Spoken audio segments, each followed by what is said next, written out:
big dog.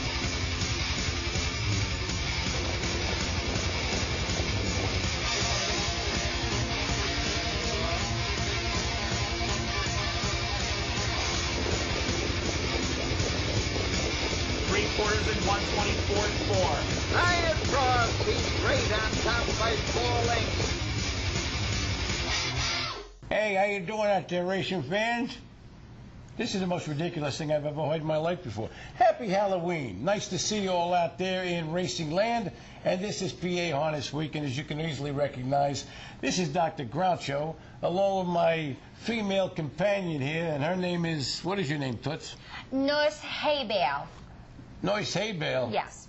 You think that nobody's named Nurse Haybale? Anyway, let's get to the point here anyways. Okay? We're going to have the Breeders' Crown on for you today. You know what they say about the Breeders' Crown? If hoofs hit the ground and it's in the fall, then it's got to be the Breeders' Crown. Y'all. Yeah, Doctor, I never heard that before, but okay. We're going to have races from Harrah's Chester and Mohegan Sun Pocono Downs. And Sonny the paddock judge, you ready for this one or not? He's going to be talking to the judges. You know, the judges that make all the decisions, what's happening with the driver win out there in the races. Sonny's going to have that for you today. But first, the Breeders' Crown was at Woodbine. So let's go out there and have a look at the 3-year-old colts and geldings and whatever your name is, Nice. Haybale. Haybale. Hit it, Toots. Okay, can I have my real voice back? You mean that wasn't it?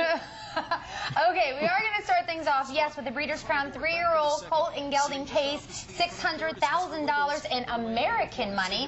Now, we've got Well Said, he's the favorite with a rockin' Ronnie Pierce. Mr. Wiggles, he was a surprise winner in his elimination, and If I Can Dream, the beaten favorite in his elim, but he looks to redeem himself. Does my nose look a little big? Half in 54 seconds. Heading towards the far turn, it's Tetrick, and If I Can Dream up front, the lead just over a length. Carnivore, very racy in the pocket spot. Mr. Wiggles, the elim winner, first over now for Callahan out of third and on the move. Bay of Sharks picks up the cover from in fourth. The inside fifth belongs to Keep It Real. 6 towards the rail, trying to squeeze out in a real tight spot. Jim Morrill trying to find some racing room there for Vertical Horizon, but he's pinned back down to the rail, and Pierce pulls the trigger on Well Said. Asked to close from a very tough spot, but he's wide from the backfield 3/4 in a stunning 1:21.3. Top of the stretch, If I Can Dream is still there. Second tip back out for the drive comes Mr. Wiggles. Bay of Sharks dives to the inside. Well Said on the far outside, not tonight. Deep stretch lead for If I Can Dream. Still closing outside Mr. Wiggles. Mr. Wiggles coming after If I Can Dream. If I Can Dream. I was really rooting for Mr. Wiggles to get up there, but If I Can Dream does stay strong. He wins the Breeders' Crown in 151-1 with Tim Tetricks in the bike. Mr. Wiggles did take second, and then third was Vertical Horizon. Well Said, the 3-year-old premier pacing colt this year. He did pick up a check. He was the beaten favorite in here, but he did take home 5th. We have Tim Tetricks with us, and he's going to tell us about the big win. All right, Tim, couple of questions. If I Can Dream, Breeders' Crown. Horse was good, right? No, he was awesome. He won a very, very big trip, and you know, I raced him really hard, and he gave me all he had, and we got to be in the winner's circle. Did you peak at the right time with that horse? What about Well Said? What do you think the deal is with Well Said? You know, my horse is really good right now, and Well Said's definitely not on his game, you know, but and actually I think they retired him right after that race. So, you know, he's definitely not on his game, and lucky for us that my horse was really good and he wasn't. And lucky for us, you're around to bet on, my friend. Well, thank you. What about Mr. Wiggles? Oh, wait a minute, sorry. Obviously, he's a really good colt. I've had a lot of fun with him this year, and you know, unfortunately, we didn't get our picture taken Saturday night, but you came close. Yeah, we had a good run, so it was a lot of fun. And you beat Well Said? That must have been good too, right? Yeah, I mean, you know, he's been the colt to beat all year, so it helped that you know, he and Vintage Master had the outside post, so I had that advantage on him, and you know, got to be up a lot closer to the action than they were. Let me examine you first. Breathe normally, please. Does he look okay to you? He looks a little peaked, you know what I mean?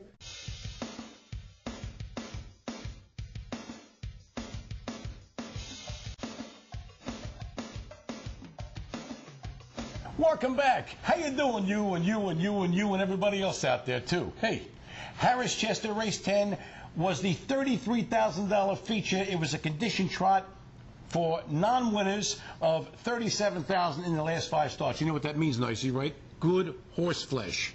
You're right, doctor. Okay. Number 5, Chicken Tail, was the 1-5 prohibitive chalk for Tim Tetricks. Number 6 was Gallantly with Andy Miller, and he was the what's he saying? 7-2 second choice. And number 4, Bet to Win, went off the public 7-1 third choice with Ron Pierce. Let's see what happened. Here's our man James Withright for you. Zito Mira sticks ahead in front, but only briefly. Bet to Win reclaims command from the outside as they enter the first turn, and Chicken Tail is a close-up third.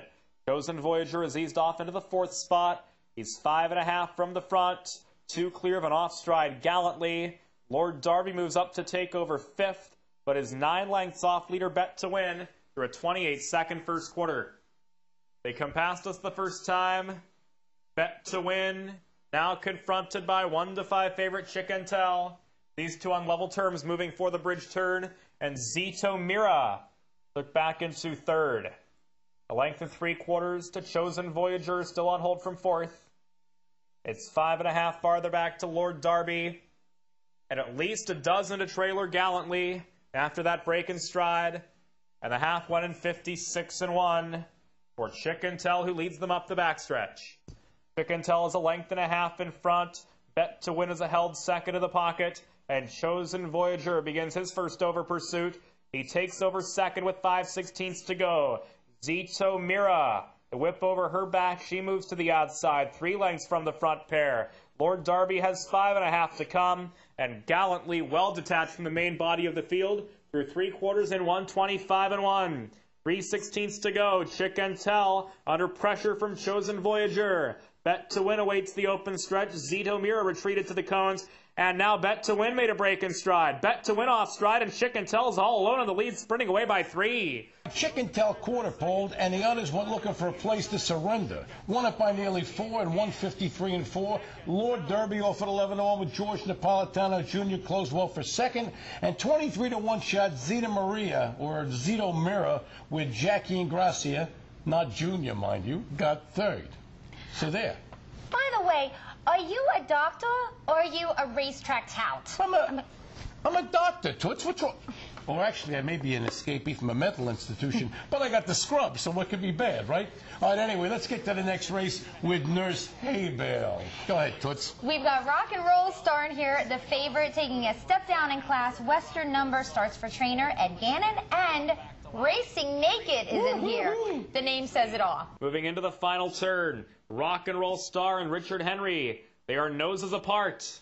And Racing Naked angles off cover. Western Number awaits the open stretch. Pacific Hoss is now being brought to life. He's under urging, and they turn for home with Racing Naked to strike the top. Racing Naked from Richard Henry. Late pace Western Number, the open stretch. Racing Naked at 6-1. Racing Naked wins, and it's such a great name because it's so visual.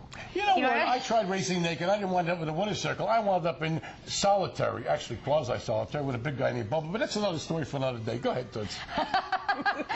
Okay, yeah, I was going to say the visual maybe not for everybody, right? He comes from the back of the pack, wins in 152-2 with Yannick Gingras and pays $14.40. Western Number was 2nd, and the show spot went to Richard Henry.